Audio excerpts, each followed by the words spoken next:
ఇప్పటిదాకా type 1, type 2 diabetes గురించి అందరికీ తెలుసు. కానీ ఆ జాబితాలోకి ఇప్పుడు కొత్తగా మరో రకం మధుమేహం వచ్చి చేరింది. టైప్ 5 డయాబెటిస్ గా దానిని ఇంటర్నేషనల్ డయాబెటిస్ ఫెడరేషన్ అధికారికంగా గుర్తించింది. మిగతా డయాబెటిస్ రకాలతో పోలిస్తే ఇది కొంచెం డిఫరెంట్ గా ఉంటుందని, ప్రాణాంతకంగా పరిణమించే ముప్పు ఎక్కువేనని చెబుతున్నారు నిపుణులు.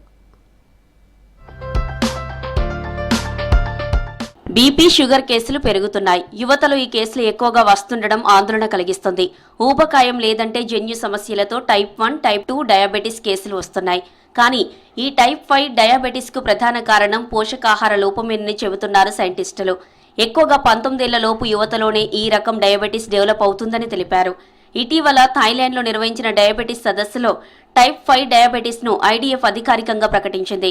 మామూలుగా అయితే టైప్ 1, టైప్ 2 డయాబెటిస్ ను ఇన్సులిన్ ఇంజెక్షన్లతో ట్రీట్ చేయవచ్చని, కానీ టైప్ 5 డయాబెటిస్ ను ఇన్సులిన్ ఇంజెక్షన్ తోనూ కంట్రోల్ చేయలేమని హెచ్చరిస్తున్నారు నిపుణులు.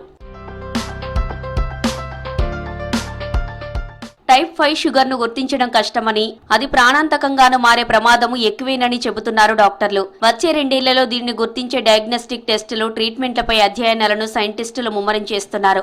తెలంగాణలోనూ ఇలాంటి కేసులు వస్తున్నట్టుగా చెబుతున్నారు డయాబెటిస్ నిపుణులు. అయితే ఎన్ని కేసులు వస్తున్నాయన్నది మాత్రం ప్రస్తుతం పర్ఫెక్ట్ గా లెక్కలు లేవని అంటున్నారు.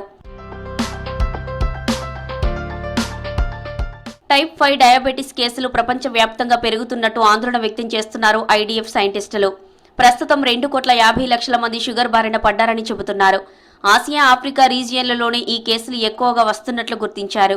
2 ఏళ్ల క్రితం వెల్లూరులోని క్రిస్టియన్ మెడికల్ కాలేజీకి చెందిన శాస్త్రవేత్తలతో కలిసి ఐడీఎఫ్ పరిశోధకులు స్టడీ చేశారు. పోషకాహార లోపమున్న వాళ్లలో ఇన్సులిన్ స్రావాలు రావడం లేదని తేల్చారు. దీనిని ముందుగానే తెలుసుకోవడం కూడా కష్టమేనని నిర్ధారించారు. దాని బారిన పడిన తర్వాతే అది టైప్ 5 డయాబెటిస్ గా తేల్చడం సాధ్యమవుతుందని అంటున్నారు.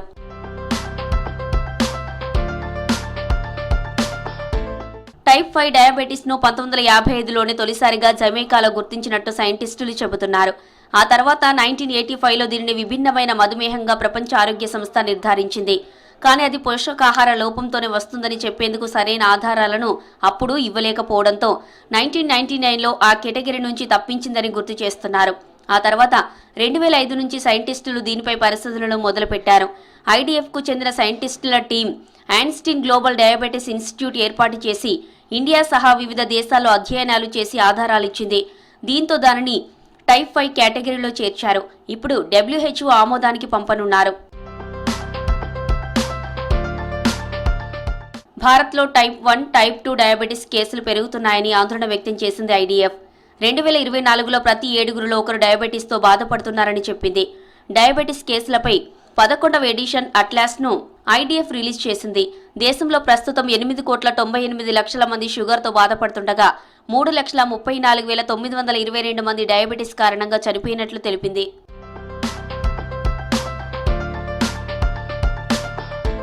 డయాబెటిస్ కేసులు ఎక్కువ దేశాల్లో 2వ స్థానం ఇండియాదే. 2050 నాటికి షుగర్ కేసులు 75% పెరిగి 15,67,00,000కు చేరుకునే ప్రమాదం ఉందని ఐడీఎఫ్ హెచ్చరించింది.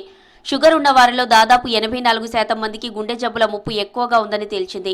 పట్టణాల విస్తరణ, వలసలు, లైఫ్ స్టైల్ కారణంగా షుగర్ కేసులు భారీగా పెరుగుతున్నాయని తెలిపింది. డయాబెటిస్ పై ఒక్కొక్కరు 9,500 వరకు ఖర్చు చేస్తున్నట్లు చెబుతున్నారు డాక్టర్స్.